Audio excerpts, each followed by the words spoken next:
Hello. Hey, Welcome. Brendan. How you doing? I'm good. How Lovely are you? to meet you. You too. Mwah. Oh my goodness! Look at this. Yes. How's the serenity? Isn't that what they say?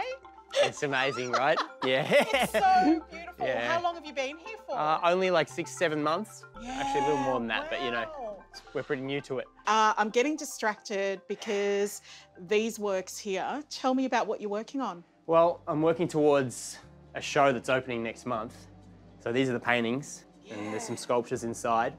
They're paintings of pinheads. Pinheads are these little sculptures I do that are so big. Yes. And I just wanted to see what would happen if I blew them up. So what are the pinheads? When did this concept start? Oh, a good 8 years ago, I was sort of kicking around in the studio. And at the end of the day, I was a little exhausted from making bigger sculptures. And there was some scraps of clay around. I just grabbed a few and started squishing them, grabbing little stamps and pen lids and things, just making little faces. And it then became like this little meditative process. Okay.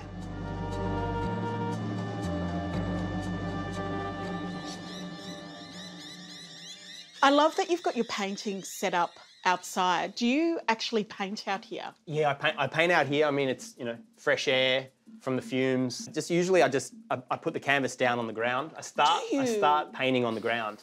Yeah, so, you know, I lay it out here and, you know, get into it. Yeah. You're still young. It doesn't get you back. Bending over. Almost. Yeah. No, but it's something about approaching it. I mean, one, you don't get the drips. So two, you can go kind of thick. Of you course. can get right into it. This way I can kind of get around all the angles, stand back, get back into it, just, you know, moving about. Can I be a sticky bee? Can we have a look at some of your sculptures? Yes, come in. Besides, I'm going to follow you. Sure. Let's do it. Oh, this is great. Got all your tools of the trade here. Got all your books. So hang on, did you make that clock? Yeah, so I made that clock in collaboration with Alpha 60, a fashion label. So they sort of invited me to do something together. They threw out a few ideas and, you know, one of them was, you know, a rug. And I was like, I love rugs, I collect rugs. Let's do that. You know, let's really take over Heidi Modern.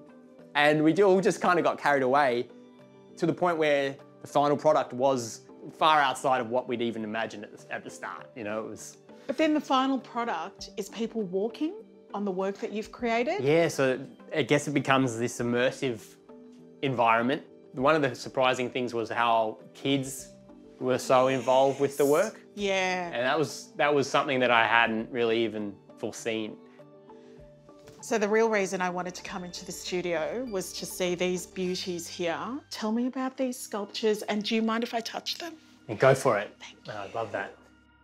This series of sculptures, the larger ones, I call cocoon heads because they're kind of like the head as the cocoon, that concept of, you know, one, your imagination, transformation. It's a birthing. Do you have a favourite? Yeah, this one here is kind of talking to me at the moment. It's almost a self-portrait. It's like, I mean, I'm not wearing a turtleneck with stars on it or something, but, you know, got the brown eyes, but yeah. Love it. So you've got 2 studios. Well, I feel with the 2 practices, the sculpture, the painting, I've always kept them separate. And there's practical reasons, you know, I have a big studio down there in Frankston. We have a big kiln. You know, my mum's out there. Yeah. Mum's a potter. I can fire her work for her. I take my son with me. He can hang out with mum. You know, I can get into it. Now that you're a father of 2 young kids, I wonder if you reflect on being raised by parents who are artists. I mean, I've always wanted to be an artist ever since I can remember.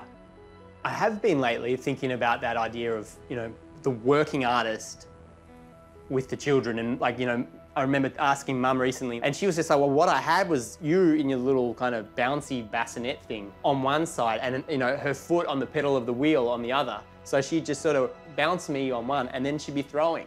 You know, she has that same kind of drive and discipline that I guess she's instilled in me. There's this sort of ferocious kind of movement going on. Yeah. And there's no room to fluff about. As soon as I sit down, I'm like, you can't sit down. What inspires you to keep making? I don't know, it's like this desperate need to keep using my hands and my mind, you know, that interplay. I mean, it's funny, like working in this studio now, which was once a psychiatrist's office. You know, it's interesting that now I'm in here. This is my therapy in a way, you know, it's like there is a sense of release or something when I'm done. And it really doesn't matter what it is, as long as I'm active with whatever is at hand, I'm in my happy place. I'm at peace. Like, this is my peace.